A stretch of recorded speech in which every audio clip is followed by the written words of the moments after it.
రోజు స్నానం చేయడం వల్ల శారీరక, మానసిక సామర్థ్యం పెరుగుతుంది. ఎలాంటి అంటురోగాలు వ్యాపించకుండా అడ్డుకుంటుందని మన పూర్వీకులు తెలిపారు.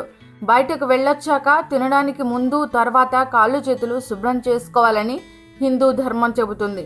అలాగే స్నానం చేయడం వల్ల వేలాది టన్నుల రోగకారక క్రిములను వదిలించుకోవచ్చని తెలియజేశారు. హిందూ ధర్మం ప్రకారం ఈ 4 సందర్భాల్లో తప్పకుండా స్నానం చేయాలని మన పూర్వీకులు చెప్తున్నారు.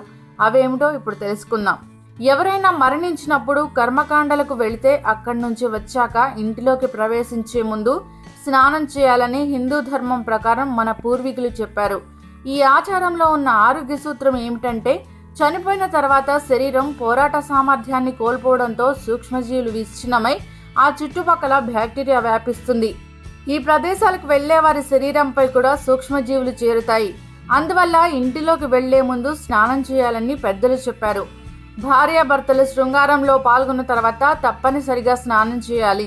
ఎందుకంటే శృంగారంలో పాల్గొన్నప్పుడు శరీరం మలినమవుతుంది. ఈ మలినాలతో మతాచారాల్లో పాల్గొనడానికి అనర్హులని మన ధర్మం చెబుతుంది. కేవలం మతాచారాలే కాదు, ఈ కార్యం తర్వాత ఇంటి నుంచి బయటకు వెళితే తప్పనిసరిగా స్నానం చేయాలి. దీనివల్ల ఆరోగ్యానికి మేలు జరుగుతుందని తెలిపారు.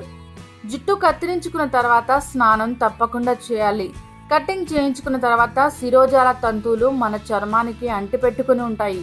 కత్తిరించాక చర్మంపై చేరిన తంతువులు ఆహారం ద్వారా శరీరంలో చేరి చర్మ సంబంధ వ్యాధులకు కారణమవుతాయని తెలిపారు.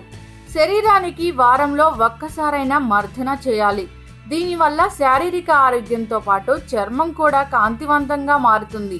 ఒంటికి నూనె పెట్టుకుని మర్దన చేయడం వల్ల చర్మరంధ్రాలు తెరుచుకుని లోపల ఉండే విషపూరిత మలినాలు బయటకు పోతాయి.